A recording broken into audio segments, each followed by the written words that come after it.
Today we're going to talk a lot about Chapter 6, and I'm going to try to give you some helpful hints in how to put things together as far as truth tables go.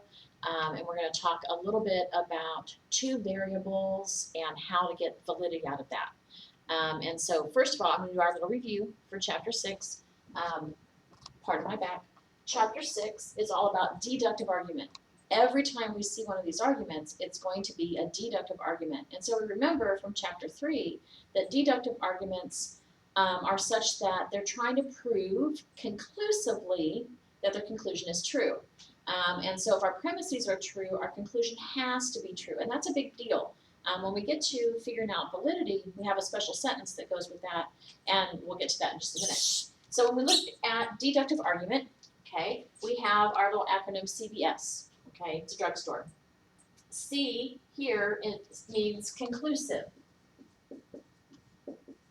And we're looking at conclusive evidence. Okay, so all the premises are trying to give us evidence in support of our conclusion.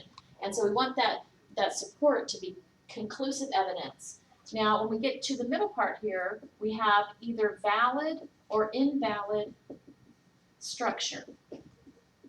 Okay, and this is one of the harder parts. We have to think about structure as separate from what the argument actually says. And that's one of the reasons that we use our symbols or our compound, our little nouns to go with them, our penguins and quails and rabbits, to show things so that we can break them apart without really having to think about or get distracted by the actual truth or content of the argument. So this last thing is it sound or is it failed in the way of content and whether or not it's true? Okay, so we have these three things to think about every time we look at a deductive argument. We're looking for conclusive evidence, we're looking at the structure to see if it's valid, and we're also looking at the content to see if it's true or sound. And so keep that running around your head as we go through the rest of this chapter.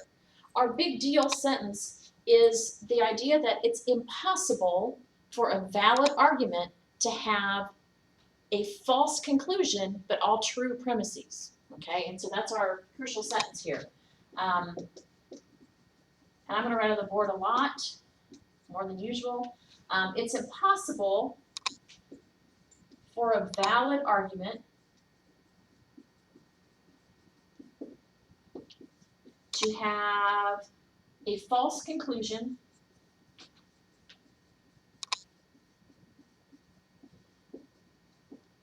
but, and I put in the little word all, true premises. Now this isn't word for word from Dr. Vaughn, but it's close enough. It's impossible for a valid argument to have a false conclusion, but all true premises.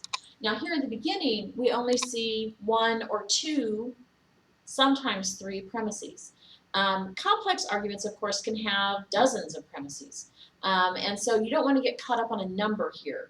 It's all the premises have to be true, and there's a false conclusion, then it's an invalid argument. Okay, and that's basically what we're getting at, but we're going through a bunch of steps to get there, so just hang on. The next thing is we have our new idea of symbols. Okay, we've been working with variables for a while. Back in Chapter 3, we started with the P's and Q's and R's, which if you're a more concrete thinker, letters might be a little too abstract. Go for penguins and quail and rabbits. It works out pretty well. Plus they're cute, so you know. The ampersand here is our designator for a conjunction. And our keywords to look for, our connectors are and or but. Okay. The V, the wedge, lowercase v is how you type it, is a disjunction. And this is our or. Okay. In this particular section, we don't see a lot of either or. We're looking at an or as an inclusive set. Okay, and what that means is if I have two choices, I have to have at least one available to me, or it's a false ending. Okay, but I can have two. Remember when we did the disjunction Back in chapter 3, it was one or the other, okay? In this case, you can have both. The little thing that looks like a tilde from Spanish is negation, and it means not. And basically for this one, you're flipping between true and false, okay? So if the regular letter, the regular symbol, variable is P, and it's just P, the negative P is false, okay? The arrow pointing to the right, and it always, always, always points to the right, is our conditional. And that's our if, dot, dot, dot, then, okay? The other little symbol that we use a lot, because it saves a lot of writing, is the little 3 dots that look like they're trying to be a triangle, okay? Those 3 dots mean therefore. And this signals our conclusion. Okay? So there are 5 new symbols. The 4 here are really our connections, our relationships between our variables. And just so you know, our variables, we can only look at 2 at a time. 1 connection between 2 variables, that's it. And so we have these 4 very simple little truth tables that are mostly for reference, okay? They're always true, they're always valid, okay? Their structures are always valid, and they always look the same way, okay? And we're gonna see about that in just a minute. So, there's the first little part. I'm gonna use a different color for each of my types of tables, but you don't have to. I'm a very visual person, we already know that. And so I like things to be in different colors. The colors don't mean anything in and of themselves, but they're just useful for me, okay? So, the first thing we're going to do is our conjunction. The conjunction is our and when we have this together, we're going to use P and Q, okay? So we have this little P and Q. Well, how do we get there? Well, we need both pieces, right? We need to see both of those variables separately before we can put them together. And this is how we build a truth table, okay? So we have a P and we have a Q, okay? Not too hard, doesn't look hard yet, okay? The other thing that I want to show you is how to figure out how many rows you're going to need in order to get every conceivable, possible, I just lost my word. Conceivable or possible interaction among the variables, okay? So there's an easy, I think it's easy anyway, we'll see how it goes for you. There's an easy way to figure this out, okay? First, the first way to figure it out is you have to know how many truth values you have. Well, in logic, there's only 2 possible answers when you're talking about deductive reasoning, and that's true or false. That's it. You don't get any maybes, there's no gray area, true or false, that's it, okay? So we always have 2 truth values. Now, the big deal here is how many variables are we working with? In this case, in our conjunction, and in these other ones we're going to show you, we have 2. We have P and Q, okay? So we raise that particular truth value to the number of variables. Okay, in this case we have 2, so 2 squared is 4, and that's how many rows we're going to need, okay? When we get to, next time, when we get to 3 variables, okay, we're going to still have 2 truth values. This is our constant, always, and we're going to have 3 variables. 2 cubed is 8 rows, okay? So that's just how we figure those out. So we're going to look at this one. I'm going to erase, if I can find the eraser. I'm going to erase this thing down here because you don't need to know that at the moment. Okay, so I have 2 truth values, 2 variables, so I'm going to need 4 rows. Okay, so how do I know what to put in these rows? Well, okay, we're talking about a truth table, so these are going to be our truth values. Okay, so we have 4 rows, and I can't draw a straight line with a ruler, so you're just gonna have to deal with me this way. Okay, and then for this one, I have 3 columns. The columns, they kind of come and go, so you just have to kind of, the number of columns anyway. These first 2 are a guide. They don't really count in our figuring things out at the end, figuring out the validity or not, but they're gonna help us get there. So if I have 4 rows, I have to have 4 basic sentences for my argument, and none of them can be the same. Okay, they have to be 4 unique ones. It's not too hard to figure out 4 unique truths and falses together, but there's an easy way to do this that works for however many rows you have to do. And I call it the half and half rule. Okay, I like half and half in my coffee, so that works too. But half and half means I have 4 rows.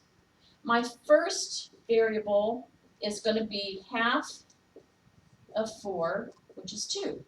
Okay, so I'm going to do 2 truths and then 2 falses. Okay, true, true, false, false. For my next variable, it's going to be half of that. So half of 2 is 1. So I'm going to have 1 true at a time. So true, false, true, false. Okay. So when we have 8 rows, we go 4, 2, 1. When we have 16 rows, which we're not going to do, we have 8, 4, 2, 1. So they go the same way all the time.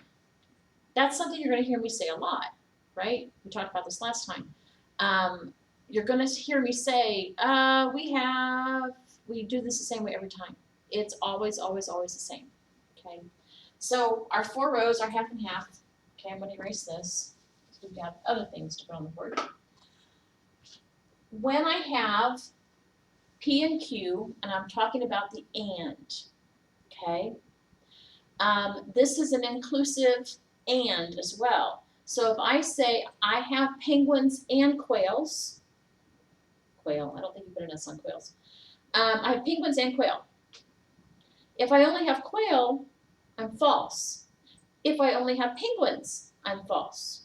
And if I don't have either of them, I'm really false, right? So it only works as an and when I have both. Okay, and that's what Dr. Vaughn spends about a page trying to get across to you. So true and true is the only time this one is true. Okay, if I say and, if I tell you, I have for you cupcakes and chocolate. Okay, you get to have both. But when the basket comes around to you, all the cupcakes are gone. There's just chocolate. I lied, right? I'm false. Same thing if it comes around to you and there's only cupcakes, no chocolate. It's false. And if it's empty, I'm really in trouble.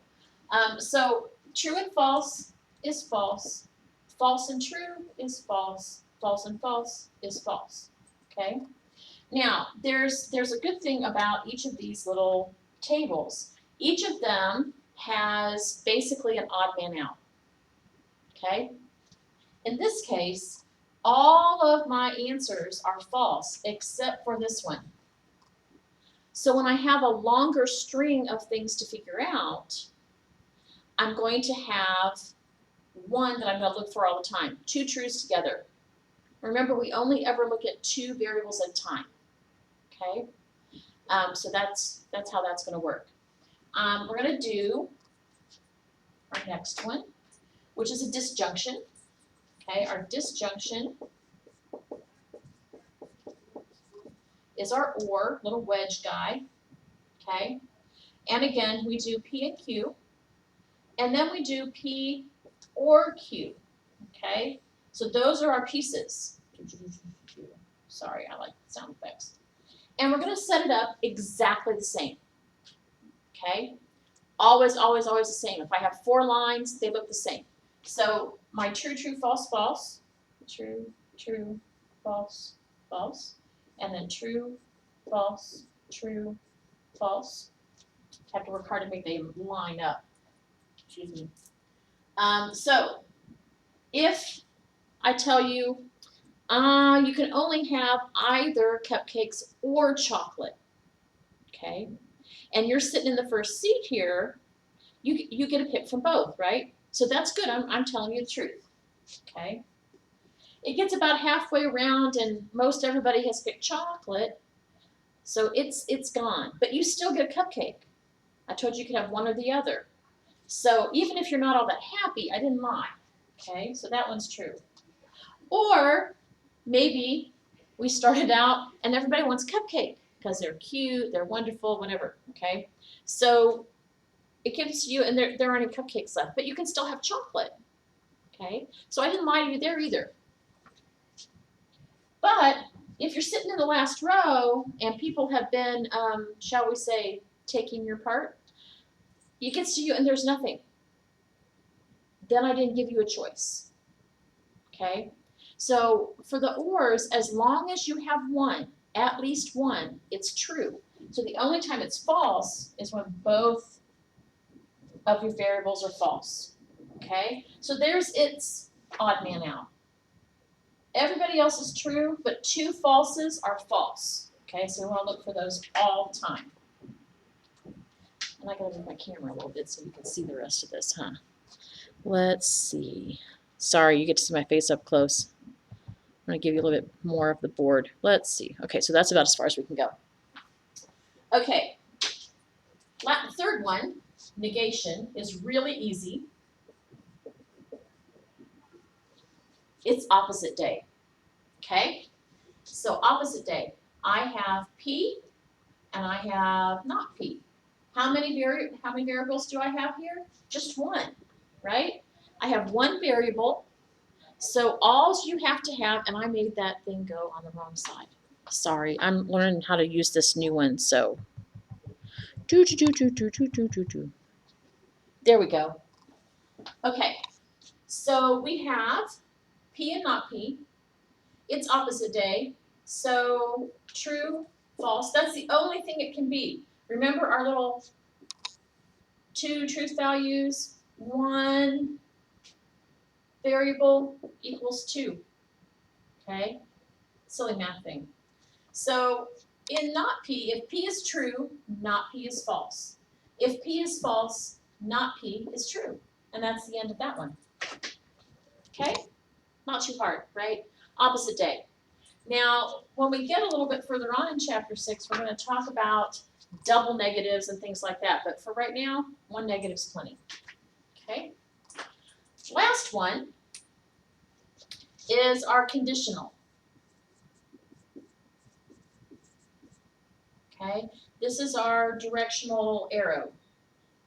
And it means if then.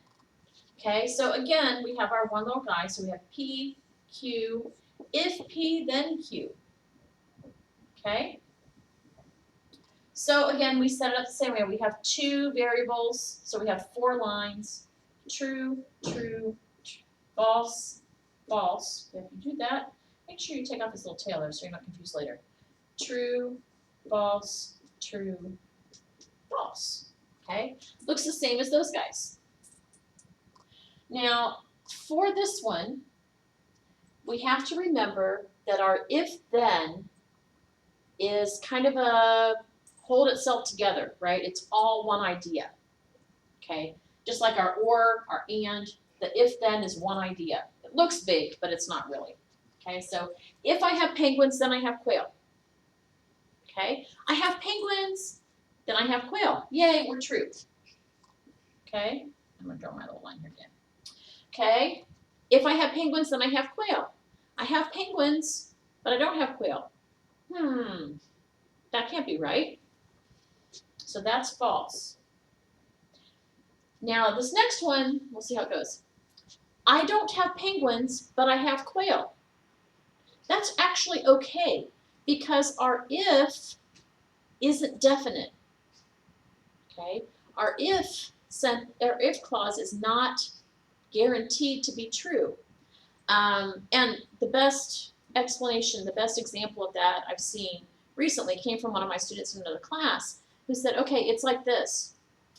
If Mrs. Oliver is here, we'll have class. Okay, that's my if then. If Mrs. Oliver isn't here, we still have class. Why? Because we get a substitute. Okay? And so just because I'm not here doesn't mean we're not going to have class. And I think that's a really good example here. So it's true. Okay, so I said, you know, if P then Q. I don't have penguins, so I don't have quail. That's perfectly normal too. Okay, so that's true. So for this one, its odd man out is if your first element, if your if is true, but your then is false, your argument's false. Okay? Let me give you a little piece of advice here before we go on to other things.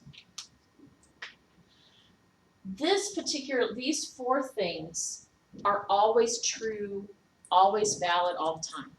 They work the same way every time. In every argument sentence, in everything you ever do for arguments, they work this way. Okay, they don't change. I'm not going to tell you, you know, in chapter 8, oh, by the way, you know, we have this other thing we can do with these. No. These are always the same. They always look this way. So if you have a conditional, whether your variables are P and Q or X and R, whatever they are, if the first one is true and the second one is true, it's true. If the first one is true but the second one is false, it's false. And all these other tables work the same way too. My advice to you is to get a 3x5 card, okay, and write these out on the 3x5 card and use it as the bookmark in your book. Okay, that's how often you're going to use them. Now they're in chapter 6. They have their page numbers. You can go to the page numbers and look. I think this one is on page 198, and the others come before it. You can do that. You can flip through your book every time. You can mark them with tabs, whatever you need to do. But I just use a 3x5 card in my book and just look at it all the time. Okay, because they're always right. Okay?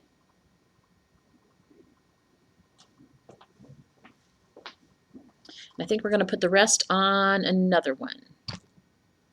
Oops, I can't, it's not a touch screen.